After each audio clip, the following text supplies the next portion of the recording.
On est avec M. Alexandre Leduc, député de Châteauguay-Maisonneuve pour QS, Québec solidaire, et on posera plein de questions sur les logements sociaux. Bonjour à vous, M. Leduc. Bonjour, bonjour. Bon, on va vous poser des questions sur les logements sociaux.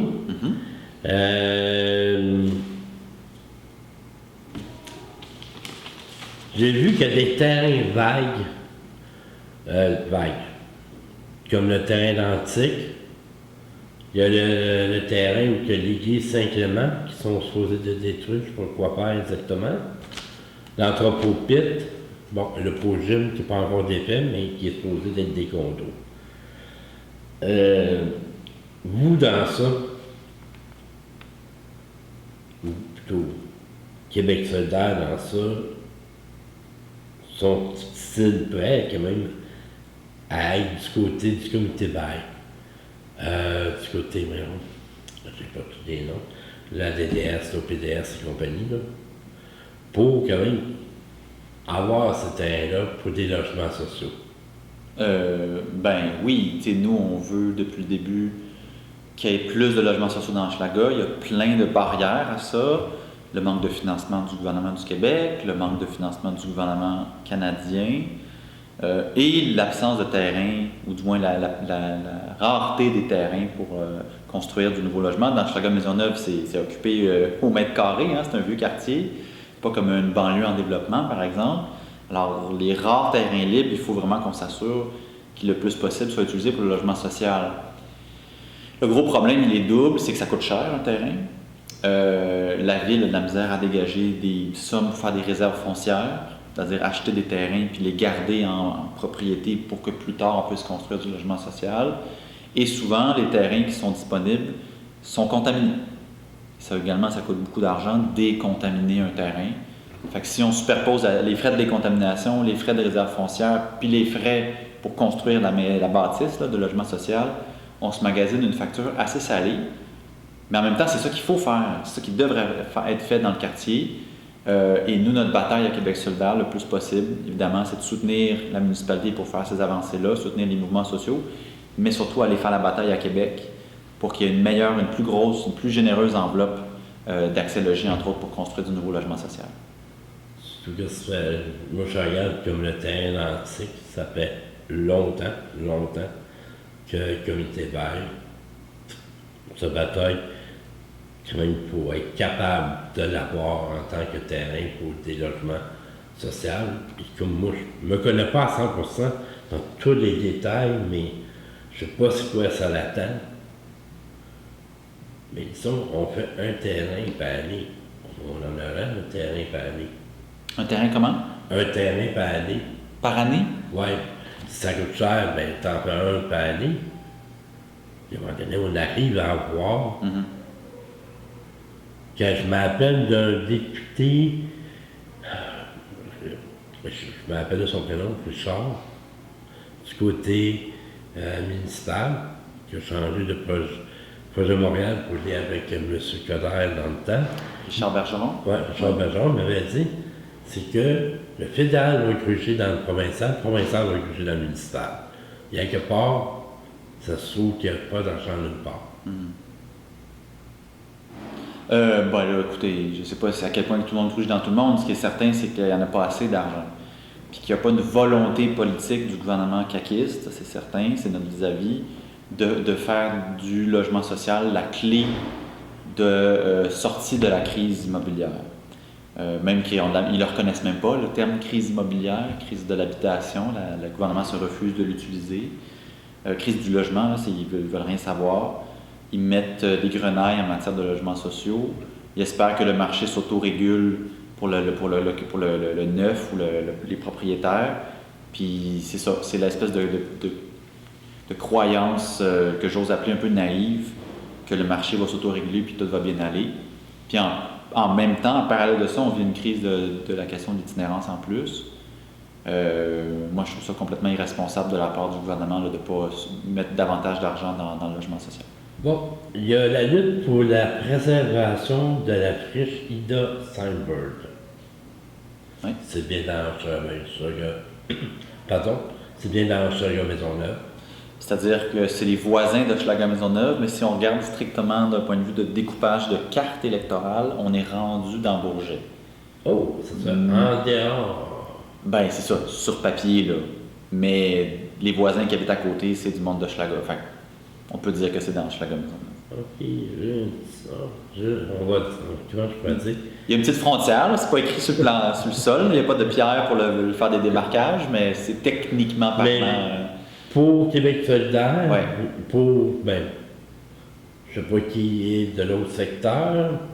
C'est qui C'est M. Richard Campeau, le député de Bourget, qui siège à la CAQ. D'accord. Pour lui, ce terrain-là, c'est quoi? Pour toi, ça sert à quoi? Y a-t-il une bataille? Je sais pas. Ben oui, certainement. Nous, tout cet ensemble-là de l'Assomption Sud, on avait adhéré à ce qui était la vision de l'arrondissement à l'époque de l'écoparc industriel. Cette vision-là qui tombe à l'eau à partir du moment que l'arrondissement perd en cours d'appel, malheureusement, contre Raymond Logistique, plus pour la portion sud de l'Assomption Sud. Et là, il y a une bataille de David contre Goliath qui a lieu en ce moment entre la population du quartier, les groupes alentours de mobilisation 6600, moi, d'autres élus, d'autres groupes qui n'aiment pas le projet de Raymond Logistique, puis qui le disent haut et fort, puis qui préféreraient qu'il s'en aille, puis qu'il se retire, puis qu'on fasse de cet espace-là un parc nature, ou en tout cas quelque chose d'autre que cette immense plateforme de transbordement avec 10 conteneurs de haut, des milliers de camions, etc. Donc oui, il y a une grosse bataille là. Pour la portion plus au nord, le boisé Steinberg, qui est un petit peu en haut de Raymond Logistique, ça c'est ce qui s'enligne pour être le poste de transformation de Hydro-Québec, considérant que celui de Jeanne Mance ici arrive à la fin de sa vie utile. Ça fait longtemps qu'on demande aussi, est-ce que Hydro considère peut-être un autre site pour qu'on puisse préserver ce segment-là. On avait quand même gagné une bataille là, assez intéressante l'année passée dans la descente de la rue de l'Assomption, qui allait passer donc dans une portion là, de ce boisé-là pour aller se connecter avec Souligny, qui allait aussi traverser donc, le secteur pour redescendre, aller chercher Sainte-Catherine. Il allait avoir une immense boucle. Au moment où les deux allaient se connecter, là, il allait avoir une immense boucle qui allait redescendre. Et c'était pour pas qu'il y ait des lumières, pour pas que les camions aient à ralentir. Ils se sont débattus contre ça pour préserver le maximum d'espace vert en excluant la boucle. Ça fonctionnait. Ça a fonctionné. Il y a eu une entente avec la ville puis le ministère du Transport du Québec pour effacer la boucle du scénario final. Il devait effacer tout et plutôt mettre ça plus écologique. On parle de. Je sors un petit peu du sujet, mais si on parle d'écologie, l'écologie n'est pas tellement bonne présentement. Non. Je ne sais pas si vous vous rappelez, il y a 3 ans, 3 ans un petit peu plus, je vous avais parlé pour les logements sociaux pour les personnes âgées, pour les personnes handicapées et les personnes à mobilité réduite. Mm-hmm. Qu'est-ce qui arrive avec ça dans Hochelaga-Maisonneuve? Mon Dieu, vous me posez une question très large. Vous parlez de l'accessibilité au commerce, l'accessibilité au... Non, d'avoir un logement. Logement? Moi-même, j'ai un problème d'en trouver des logements, à cause que je n'ai pas une certaine âge. Mais je commence à avoir la misère à monter mes 38 marches et les descendre. Ouais. C'est tout un enjeu, hein? Parce que c'est une chose de faire plus de logements sociaux, puis on se bat pour ça, mais c'est un univers en soi, les logements sociaux. Il y a les logements sociaux qu'on voudrait plus grands pour des familles, des logements sociaux qu'on voudrait adapter pour les transports, notamment les marches, les ascenseurs et compagnie. Donc, c'est pas simple, c'est ça qui me pousse puis qui nous pousse à Québec solidaire à en réclamer davantage. Parce que si on en a seulement une petite poignée par année de logements sociaux, on va avoir la misère à répondre à tous les besoins, à toute la diversité des besoins. Alors, c'est vraiment là où on arrive au constat qu'il faut qu'on les multiplie au maximum pour qu'on soit capable d'en avoir des logements adaptés. Là. Puis des logements plus grands pour les familles, bien ça, c'est comme un autre enjeu, complètement différent, mais qui est un enjeu pareil. Si on fait juste des logements sociaux, des 3,5, on ne retiendra pas les familles ici. Donc, des fois, il faut sortir de cette vision unilatérale, unidimensionnelle des logements sociaux, puis arrêter de le voir comme un seul modèle, puis commencer à le décliner en différentes variations. Puis la bonne nouvelle, c'est qu'on a plein de groupes qui sont déjà dans des logiques comme ça, qui font déjà de la gestion de logements sociaux plus spécialisés, puis qui ont une expertise qu'ils peuvent nous partager. Tu te rappelles-tu, tu parlais du revenu. Ah bon, oui. C'était quoi le terme exactement? Bon, on va dire, au lieu de recevoir ce qu'on a, on recevrait à peu près comme 2200 par mois. Le revenu minimum garanti? Ouais, le minimum garanti. Qu'est-ce qui arrive avec ça? Avoir un certain montant, moi je vais dire vraiment, on ne me voit pas à la caméra, mais pour bien arriver, si tu as au moins 2200 par mois, tu arrives très bien. En bas de ça, ben, tu galères à peu près. Ouais. Galère, c'est un terme poli. Hein? Ça pourrait être un peu plus sec comme critique. Ouais, l'enfer. Ouais. L'aide sociale est un programme qu'on est chanceux d'avoir au Québec, mais qui est insuffisant. Mais on dit l'aide sociale, de mon côté, on dit l'assistance sociale. L'assistance sociale, l'aide de dernier recours, l'aide aux familles, il y a toutes sortes de déclinaisons. Ouais, OK. On le connaît comme l'aide sociale. C'est largement insuffisant, puis ça, on l'a démontré. Puis c'est un grand drame, moi je trouve, de la pandémie, en particulier la première vague, c'est qu'on a eu des subventions pour à peu près tout, mais les gens qui étaient sur l'aide sociale, ils n'ont rien eu. Absolument rien. Puis leur vie, eux autres, n'était pas plus simple, n'était pas au beau fixe, était plus compliqué comme tout le monde, puis eux, ils n'ont rien eu, ils n'ont même pas eu un petit encouragement, rien du tout. Le revenu minimum garanti, c'est un débat de société beaucoup plus large, qui a plein de complications, notamment du fait qu'on est une province, parce que le revenu minimum garanti viendrait remplacer plein de programmes sociaux, dont le chômage notamment. Mais là, le Québec ne gère pas son programme de chômage. Le Québec gère l'aide sociale, gère le revenu parental, du RQAP, plein d'autres affaires, mais ne gère pas le chômage, qui est un gros morceau. Donc, l'idée de faire un revenu minimum garanti au Québec, moi, je le trouve toujours intéressant, mais c'est sûr que demain matin, on prendrait le pouvoir, Québec solidaire, puis on ne pourrait pas faire ça comme ça. Là. Ça nécessiterait beaucoup de réflexion, ça nécessiterait certainement des projets pilotes. Moi, j'aimerais ça que Hochelaga-Maisonneuve, entre des familles de Hochelaga-Maisonneuve puissent faire partie d'un tel projet pilote, puis qu'on ramasse des données et qu'on fasse la véritable étude, à savoir la vraie démonstration à quel point ça fonctionne bien. L'impression qu'on en a, l'intuition qu'on en a, c'est que ça fonctionnerait bien. C'est ce qu'on commençait à percevoir en Ontario alors qu'ils faisaient ce projet pilote-là, qui a malheureusement été annulé en plein cours de route par le nouveau gouvernement conservateur de Doug Ford.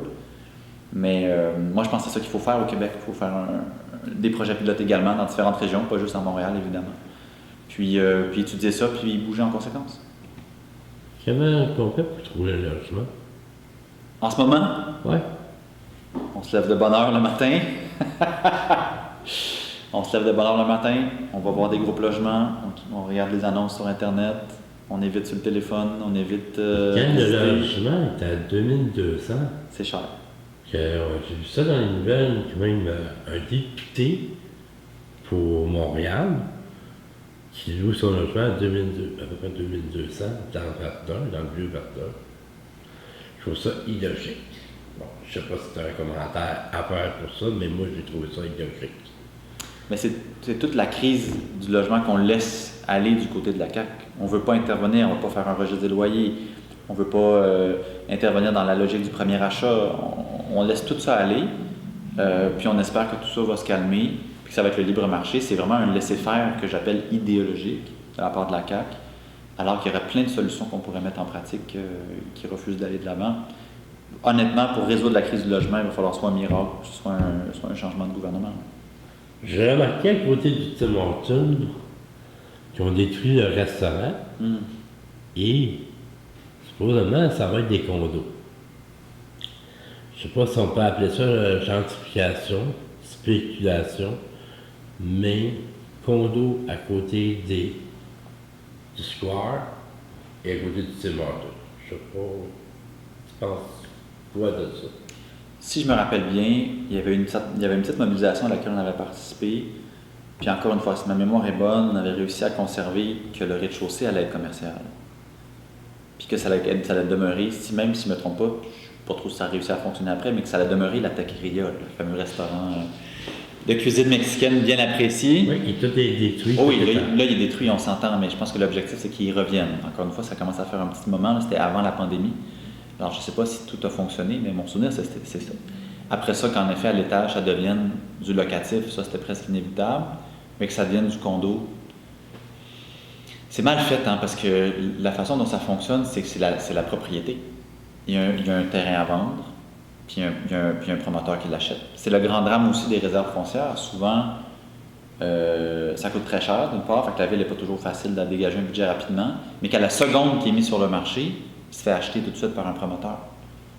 Fait que, dans le fond, le promoteur arrive, il l'achète rapidement, ça ne laisse pas le temps de la communauté de se revirer de bord et de monter un projet. Parce que monter un projet de logement social ou de coopérative ou de peu importe, ça prend du temps. Ça se fait pas de même. C'est pour ça que c'est mal fait ce système-là, puis il faut le changer, il faut le modifier, il faut le réformer. Visiblement, la CAQ n'a aucune envie de le faire. Il va falloir qu'on change de gouvernement pour que ça arrive. Dans Hochelaga-Maisonneuve, on va parler pour moi aussi pour le comité bail et donc d'autres communautaires quand même qui sont pour ça. Trouve qu'il y a trop de Airbnb. Et je sais qu'il y en a certains qui sont légales, il y en a d'autres qui ne le sont pas. Le gouvernement fait quoi avec ça? Encore une fois, il laisse aller. Hein? Ah, c'est encore la carte? Oui, qui ont essentiellement, si mon souvenir est bon, repris le système libéral. Là. Je sais que vous autres, vous êtes 10, vous pouvez pas rien faire? Ben, on peut critiquer, on peut faire des commentaires. Le Parti québécois, il est avec vous autres ou pas? Je me rappelle pas ce qu'ils ont dit là-dessus, le Parti québécois. Nous, on a toujours été très, très critiques du Airbnb. Parce que ça représente une restriction, une réduction du parc locatif. Ça mène du drôle de voisinage parfois. Ça paye pas de taxes. Et puis voilà, c'est une drôle d'entreprise. Et on est très critique de ça. Peut-être que ça touche un petit peu moins Hochelaga-Maisonneuve que le centre-ville ou le plateau. Même s'il y en a quand même pas mal ici. Là. Il y en a là, on le voit. On a des cartes qui circulent des fois sur des gens qui ont tous été les regarder sur Internet puis qui en font un amalgame. Mais c'est un gros problème. C'est un gros problème qu'il faut traiter, qu'il faut endiguer parce que c'est un autre des éléments qui met de la pression sur la crise du logement. Que Québec solidaire dénonce-t-il la répression politique, le nettoyage social et la brutalité policière? J'ai pas compris. Le nettoyage quoi? Le nettoyage politique? La répression politique. La répression politique. Le nettoyage social et la brutalité policière. Oui, bien sur la brutalité policière, on est intervenu à plusieurs reprises depuis l'existence du parti. Au début, c'était Amir. Moi, je suis intervenu à quelques reprises aussi. Mon collègue Andrés Fontesilla. Il y a eu une réforme, pas de réforme, mais un exercice de réflexion du gouvernement sur la police au Québec. Puis ils ont passé très rapidement sur l'enjeu du racisme systémique. La question de la violence policière aussi est toujours un peu malheureusement tabou chez certains partis. Moi, quand je parle de la violence policière, j'essaie toujours de pas non plus avoir l'air de dire que toutes les polices, c'est des tout croches, puis des méchants, puis des personnes mal intentionnées. Je pense toutefois qu'il y a suffisamment d'enjeux de violence policière pour que ça devienne un enjeu de critique plus générale, là, qu'on soit capable d'en débattre. Mais c'est pas toujours facile de débattre de ça dans un milieu comme le milieu de la police. Il y a beaucoup de craintes, beaucoup de réflexes, de rejet de ce débat-là qui est difficile. Mais il faut s'y attaquer parce qu'il y en a bien trop. Ça cible beaucoup les personnes des minorités visibles, les personnes autochtones, qui sont surreprésentées dans les interpellations. Puis là, on commence à avoir des données en plus, là, des gens qui se penchent là-dessus puis qui nous produisent des données intéressantes. Je pense entre autres au professeur Victor Harmony là, à l'UQAM. Ça devient inévitable ce débat-là. La CAQ le sent aussi. Ils essaient peut-être de protéger un peu leur. Je sais pas pourquoi ils agissent pas beaucoup, mais c'est clair qu'il faut aller un peu plus loin là-dedans. Une commission d'enquête sur le racisme systémique, c'est une bonne solution, par exemple. Puis le fait qu'on commence à le reconnaître, le racisme systémique, ça n'en serait pas pire aussi. Il y a aussi une chose pendant le soi-disant pandémie, c'est de voir la violence policière faite aux itinérants et itinérantes. Surtout ceux qui étaient situés sur Notre-Dame? Ceux qui vont être proches de Notre-Dame.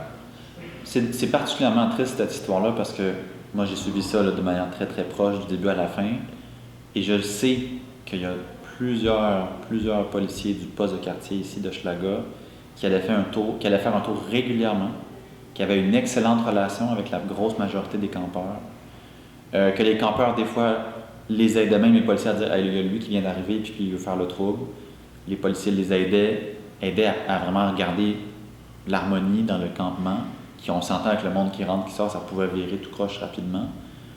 Fait que c'est vraiment dommage que tout ce bon travail-là de proximité a été complètement gâché par le décampement absolument affreux, absolument horrible de novembre l'année passée, il y a presque malheureusement un an, où l'anti-émeute, la police à cheval, c'était dégueulasse.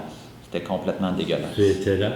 J'étais là. Je me suis rendu le matin même. J'étais allé le jour d'avant aussi quand ils donnaient les avis d'expulsion. J'ai essayé de contacter le poste de quartier.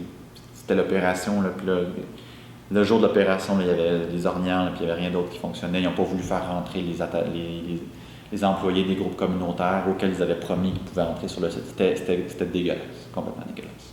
C'est quel... Ça veut dire que c'est le municipal qui a décidé de faire ça? Qui? Il y en a qui disaient que c'était le service d'incendie, d'autres le poste central de la police et non le poste de quartier. Je n'ai pas réussi à savoir là, qui a pris la décision. C'est pas Mme Plante qui a décidé, on l'envoie. Ah, ça n'est pas revendiqué en tout cas. Elle n'a pas dit que c'était elle qui avait fait ça. Ça veut dire qu'il y a d'autres personnes qui peuvent prendre des décisions plus J'ai pas fait d'enquête là, sur... Mais si je vois ça, la police est au-dessus du municipal, provincial, fédéral. Je pense que personne n'était fier de ça, puis personne n'avait envie de mettre sa face sur cette journée-là. C'est certain. Ouais. Merci beaucoup. Ben, juste pour terminer là-dessus, je pense qu'ils ont quand même eu une certaine leçon. Quand il y a eu le campement au Boisé-Steinberg, en avril dernier, ils ont été pas mal plus mollo, là.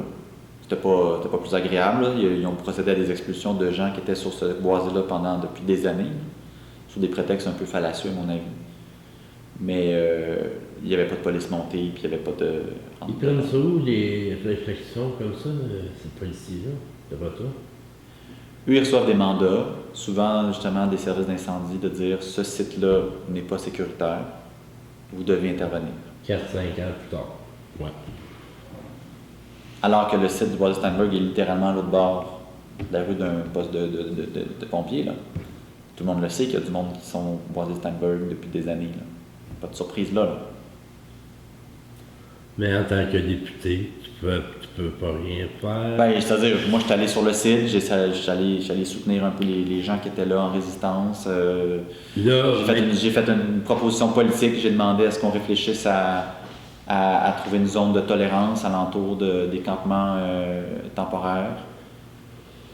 Ça n'a malheureusement pas porté fruit.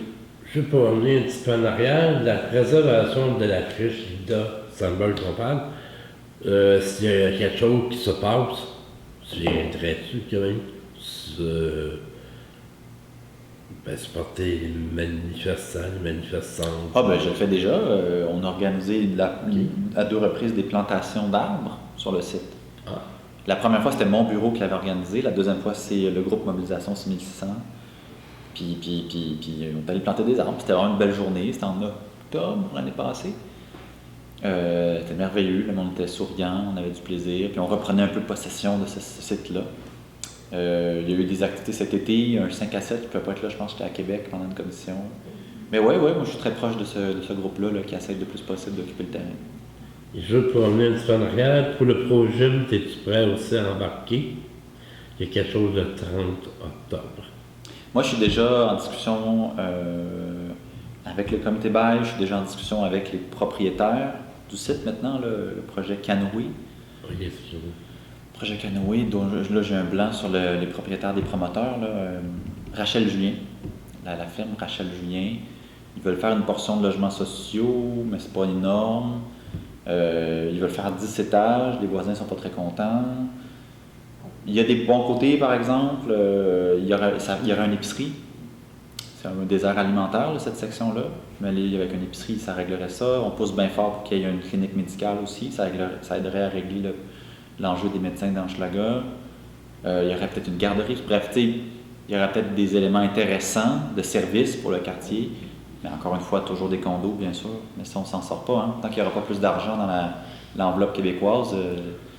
Là, il y a le nouveau règlement, le 2020 de la municipalité, de Valérie Plante, règlement sur l'inclusion qu'ils ont appelé. qui forcent les promoteurs à inclure 20% de logements sociaux dans leur projet. Ça les fait capoter. Coder a annoncé qu'il allait déchirer ça le jour qu'elle a été élue. Ouais. Mais même au-delà de ça, là, 20%, c'est pas suffisant. Ça ne renversera pas la tendance. Mais ça, il n'y a pas 150 000 solutions. Il va falloir qu'il y ait plus d'argent dans l'enveloppe à Québec et à Ottawa. Ça veut dire autant pour le terrain. Décontaminé, réserve foncière. Église Saint-Clément, Lantique. Exactement. C'est toute la même source. Ben, c'est ça, je te remercie beaucoup. Je vous remercie beaucoup, monsieur le Duc. Ça me fait plaisir. À la prochaine. À la prochaine.